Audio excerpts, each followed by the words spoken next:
So ito po yung hanap buhay ng ating mga taga-sudsud ng bangos dito sa barangay Bato. Ang dami.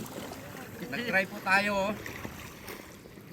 So ganito kahirap. Ang 100 daw, ang 1,000 pirasong maliliit na bangos ay 100. So malaking bagay na rin. Yan. Ito yung mahuli. Pero Pag sa nasa init labay ng ka, araw, lalo't ganito kalalaking salabay ang ma-encounter mo. Oh. May salabay na ganito. Uy! Tudas ka. Wala ko pa nakakuha ang gaway. Ibutan ko lang da. Kaya nasa napaan ko naman karong pagbalik. Yan. Try na natin. Sandukin.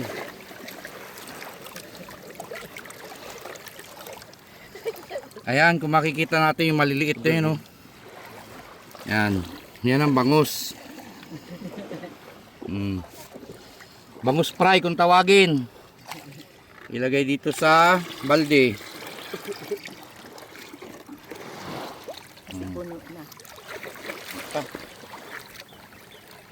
May pasip-sip-sip pala yun.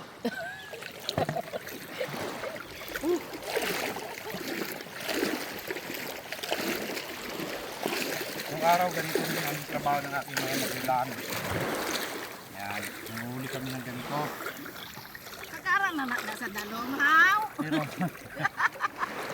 Pero nun, isang sandok mo, Ito puno. itong planggana nito makikita mo halos puno. Pero aray ko, katinong talabay ah. Wala kang makita na. Hindi ko madisgrasya pa yung balde. Uy, sana yun. Okay, isang sandok na lang. Kaya magsuwayang kami.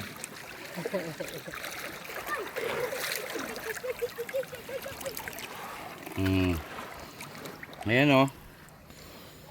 Yung maliliit na mga yung mata na yun. Ayan.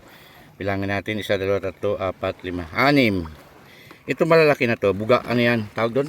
Tiyay? Parangan. Parangan. Yung Ang bugaong ibang klase yung naman yun. bulabog kung tawagin. Yan. Tapon si bulabog. Okay. Okay, salamat.